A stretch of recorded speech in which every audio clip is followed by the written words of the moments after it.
नाज़रीन, मज़ाहमत का इस्तारा यहिया अल-सिनवार शदीद ज़ख्मी हालत में भी सहूनी फ़ौज का डटकर मुकाबला करते रहे। यहिया अल-सिनवार ने मौत को गले लगाना कबूल किया, लेकिन दुश्मन के सामने झुके नहीं। इसराइली फ़ौज के साथ आखिरी सांस तक बहादुरी से लड़ते हुए शहीद होने वाले हमास के सरबराह की पोस्टमार्टम रिपोर्ट सामने आ गई।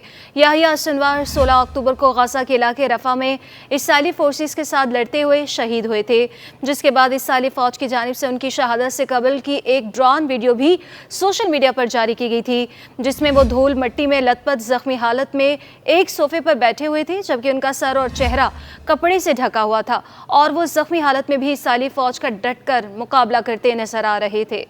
यहिया अल-सिनवार की लाश का पोस्टमार्टम करने वाले चीफ इसराइली पैथोलॉजिस्ट चीन कोगल ने अमेरिकी मीडिया को बताया है कि इसराइली फ़ौज ने शनाख्त के लिए सबसे पहले हमास के सरबराह की उंगली काट कर भेजी थी। उन्होंने बताया कि उंगली के डीएनए टेस्ट से यहिया अल-सिनवार की शनाख्त हो जाने के बाद उनकी लाश को इसराइल लाया गया, जहां दांतों और हड्डियों के डीएनए टेस्ट के जरिए इस बात की तस्दीक की गई कि लाश यहिया अल-सिनवार की है। चीन कोगल ने मजीद बताया कि लाश की शनाख्त के बाद पोस्टमार्टम रिपोर्ट तैयार की गई, जिसमें यह बात सामने आई है कि हमास के सरबराह हाथ में मिसाइल या टैंक का शेल लगने से शदीद जख्मी हुए, जिसके बाद उन्होंने बाजू पर तार बांधकर खून को रोकने की कोशिश की, लेकिन इसमें कामयाब नहीं हो सके क्योंकि उनका बाजू टूट चुका था। उन्होंने बताया कि बाजू के टूटने और जिस्म पर शदीद और गहरी चोटी होने के बावजूद भी यहिया अल-सिनवार जिंदा थे और इसराइली फ़ौज का मुकाबला भी कर रहे थे। चीन कोगल ने बताया कि हमास की सरबराह सर में गोली लगने की वजह से शहीद हुए।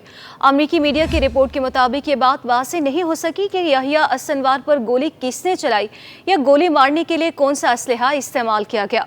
दूसरी जानिब मशरिक़ वस्ती में जंगी सूरत हाल पर माहिरीन ने इसराइल के लिए ख़तरे की घंटी बजा दी और ये कहा कि फ़लस्तीनी मज़ाहमती तंजीम हमास जो लड़ाई चाहती है वो तो अभी शुरू हुई है। मशरिक़ वस्ती के मामला के माहिरीन ने इसराइल और हमास में एक साल से जारी जंग का नया तनासुर पेश कर दिया। माहिरीन का कहना है कि हाल ही में शहीद होने वाले हमास के सरबराह की मौत से इसराइल के खिलाफ बरसों से जारी मज़ाहमत में शिद्दत आ सकती है। माहिरीन के मुताबिक हाल ही में हमास की क़यादत को निशाना बनाए जाने के बाद मज़ाहमती तंजीम ने अपना तरीक़ाकार बदल दिया है, जबकि इसराइल अभी तक नीम रवायती जंग लड़ रहा है। माहिरीन का यह भी कहना है कि इसराइल दरअसल वो लड़ाई समझने से कासिर है जो हमास चाहती है। गाज़ा में ज़मीनी सतह पर नेतन्याहू की फ़ौज को खुली बगावत का सामना है। इस सूरत हाल में कहा जा सकता है कि हमास की जंग तो अभी शुरू ही है। हमास पहले ही गोरीला और जंगजों के मुनज़्ज़म ग्रुप की शक्ल इख्तियार कर चुकी है। वो संगीन हालात में भी काम करने का हौसला रखते हैं और अपने मकसद के लिए मरने को भी बिल्कुल तैयार हैं। नाज़रीन, उनके हथियार छोटे और घरेलू साख्त हैं। माहिरीन के मुताबिक गैर रियासती गिरोहों से लड़ने वाली दूसरी कौमों को भी इसी नौइयत के हालात का सामना करना पड़ रहा है। ख़ास तौर पर अफगानिस्तान में रूस और वियतनाम में अमेरिका को यही सूरत हाल दरपेश रही है। उधर इसराइल ने 5 कैदियों के बदले गज़ा में 2 हफ्तों की जंगबंदी की नई तजवीज़ दे दी है। इसराइली अखबार मारीफ के मुताबिक इसराइली काबीना में एक नया मुआहिदा पेश किया गया, जिसमें इसराइल और हमास के दरमियान कैदियों के तबादले के समझौते की तजवीज़ शामिल है। अखबार के मुताबिक बातचीत में तजवीज़ पेश की गई है कि गज़ा में 2 हफ्तों की जंगबंदी के मुकाबले में 5 इसराइली कैदियों को जिंदा रहा किया जाए।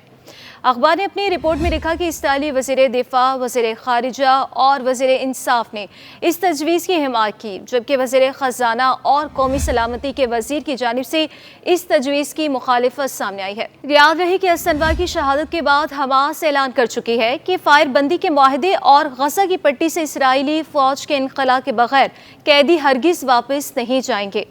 इस ऐलान से इसराइली हलकों में अंदेशा पैदा हो गया है कि यहिया अल-सिनवार की जगह उसके भाई मोहम्मद अल-सिनवार को हमास का सरबराह मुकर्रर किए जाने और कैदियों का मामला इसके हवाले किए जाने का इम्कान है। इसके नतीजे में मामला बड़ी हद तक पेचीदा हो जाएगा।